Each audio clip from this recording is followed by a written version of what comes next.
দেখো বন্ধুরা, আজকে ডিমের একটা তরকারি বানাচ্ছি নতুনত্ব। তো দেখো কিভাবে বানাচ্ছি।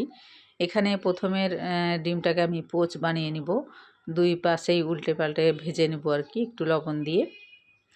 আর দুটো ডিম আমি এরকমই ভেজে নেব ঝুড়ো করে, একটু ঝুড়ো ঝুড়ো করে নেব। তো এটা উল্টে পাল্টে ভেজে নিলাম, কারণ এইভাবে একজন খাবে আর দুজন এইভাবে খাবে। তো দুটো ডিম ফাটিয়ে এখানে আমি একটু লবণ দিয়ে একটু ঝুরঝুরে করে আমি ডিমটাকে ভেজে নিব, ভেজে তুলে নিব। তারপরে ছোটো ছোটো পিস করে আমি এখানে আলু কেটে রেখেছি, সেই আলুটাকে আমি ভাজা করব। তো এখানে আমি তেলের মধ্যে পেঁয়াজ দিয়ে দেবো আর কি। তো আমি এটা ভালো করে খুন্তির সাহায্যে একটু ভেঙে ভেঙে দিলাম আর তুলে নিলাম ভেজে নরম করে। তারপরে এখানে কিছুটা তেল দিয়ে দিলাম, জিরে ফোড়ন দিয়ে দিলাম, একটু পেঁয়াজ ফোড়ন দিয়ে দিলাম। আর তারপরে এখানে টুকরো টুকরো করে রাখা আলুটাকে দিয়ে দিলাম।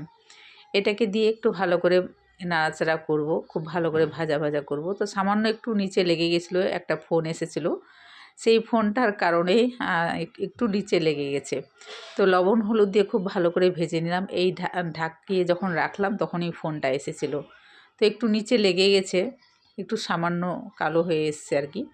তো যাই হোক, আমি তুলে নিয়েছিলাম, ভালো করে কড়াইটা ধুয়ে আবারও রান্না করলাম পরের থেকে। তো একটু লেগে গেছে আর কি। তো আমি এটাকে তুলে নিলাম ভালো করে ভেজে।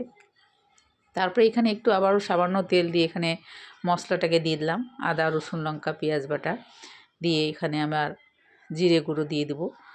আর মশলাটা একটু ফ্রিজে ছিল তো একটু শক্ত হয়ে গেছে, তো খুন্তির সাহায্যে ভেঙে দিলাম।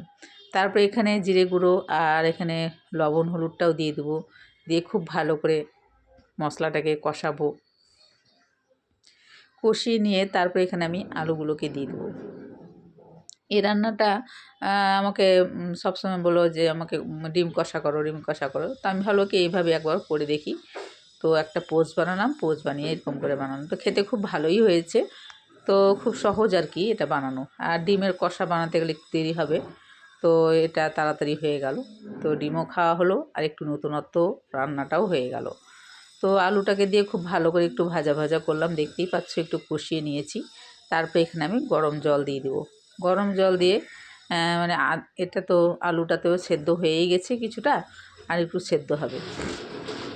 তারপরে এখানে আমি দিয়ে দিয়েছিলাম একটু লঙ্কার গুঁড়ো, দেখো কত সুন্দর কালারটা চলে এসেছে। তো জলটা একটু শুকিয়ে গেছে। তারপরে এখানে এইটাকে পোস্টটাকে দিয়ে দেবো, আর ডিমের ঝুড়োগুলোকে দিয়ে একটু উপর নিচ করে দেবো, আর কিছুক্ষণ ফুটিয়ে নামিয়ে নেব। খেতে ভালোই হয়েছে, তোমরাও এইভাবে করে খেয়ে দেখো। এই প্রতিদিন কষা আর ডিমের অমলেট ভালো লাগে না, তো একবার এইভাবে করে খেয়ে দেখো।